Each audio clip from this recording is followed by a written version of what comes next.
There are some people who are corrupt, and then there are some people who take things to the next level. Rick Renzi is one of these people. Renzi was a highly influential figure in the government. As a Republican member of the House of Representatives from 2003 to 2009, but it was later revealed that his rise to power was built on corrupt foundations. This corruption earned Renzi an impressive placing in a top 20 list, but instead of Time's Man of the Year, his placement was in a 2006 list of the 20 most corrupt members of Congress, which we can all agree was a list with no shortage of contenders. Renzi wasted no time running a criminal career in parallel with his political one. In fact, it started the day he announced he was running for Congress. He used corruption to fund his campaign. More specifically, he used his clients' insurance premiums to fund it. This was back between 2001 and 2003, but the shady financial dealings weren't going to stop there. Renzi had gotten away with his unique funding scheme, and like a child with a taste for candy, he wasn't going to quit anytime soon. Then, there's the defense company that Renzi supported to keep things in the family. Major General Eugene Renzi, Rick's father, was an executive vice president of the defense firm Mantech International Corporation. Coincidentally, Rick was seen consistently supporting or introducing bills that were making Mantech an awful lot of money, with an emphasis on the awful.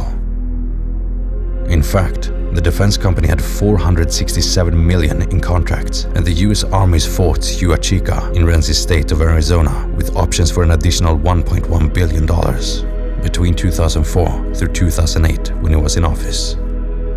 On top of this, Mantech also helped Renzi out financially. In addition to all those suspect insurance premiums for his campaigns, the company was the largest donor to his 2002 congressional campaign and the second largest for his follow-up campaign in 2004. What an unlikely coincidence that his father's company, who was receiving government-backed contracts from him, would also be funding his thirst for power. It's almost like a prequel to the TV show House of Cards, but nowhere near as subtle. All of this, however, was only an appetizer for the main corrupt course. This would be a land swap deal that he pulled off with help from investor James Sandlin. He insisted that Sandlin was part of the deal, so they could both pocket individual winnings from the sale, using Renzi's government influence to get it over the line. The deal was between a copper mining company and the US Forest Service. He pressured the mining company to buy a piece of property with as much use as a chocolate teapot in Cochise County from Sandlin, so Renzi could pocket $700,000 from the deal.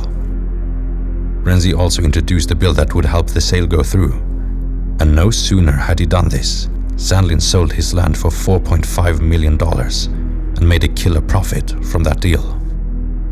In hindsight, the whole scam looks about as transparent as a polished pane of glass. But it needed an investigation to prove the charges to go through court. During the hearing, it was said that Renzi told the Ares Mining Group their land exchange proposal would receive a free pass through the Natural Resources Committee if they purchased the Sandlin property and included it in the proposal. However, it wasn't revealed that Sandlin owed Renzi $700,000 in principal on an $800,000 promissory note. In February 2008, a federal grand jury in Arizona delivered a 35-count indictment, charging Renzi with conspiracy, wire fraud, money laundering, extortion, and insurance fraud. Sandlin also received his own charges for his troubles.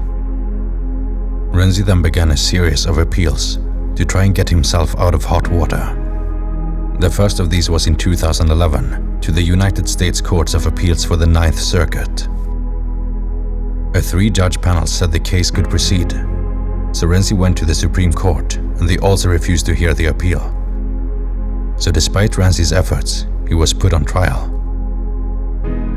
The results of this trial were not good news for Renzi, as a jury found him guilty of 17 of 32 counts of corruption linked to the land swap scam and the use of insurance premiums to fund his campaign. He was then sentenced to 3 years in prison, but of course Renzi appealed and went back to the Ninth Circuit, but the court upheld the conviction, and the former member of the House of Representatives was forced to do jail time. After just under 2 years in the Federal Correctional Institution in Morgantown, West Virginia, Renzi was released in 2017. But there was one final twist to his tale. Unbelievably, despite consistent corruption and abuse of government power, Renzi received a pardon from President Trump. This was during Trump's final hours in office, as he went on a pardon spree that included 70 others. Renzi himself had the last word. He said, "After almost 14 years of fighting for my innocence, it took a real man of action and courage in President Trump to finally relieve me of the horrific deceit of being wrongly convicted by a Department of Justice that engaged in witness tampering, illegal wiretapping, and gross prosecutorial misconduct." It appeared that despite all of his proven corruption, the Arizona statesman had no remorse. There might not have been a happy or satisfying end to this criminal story, but at least there was some form of justice involved. It is yet another example of government corruption, where a statesman uses his power and influence to put money in his own pocket.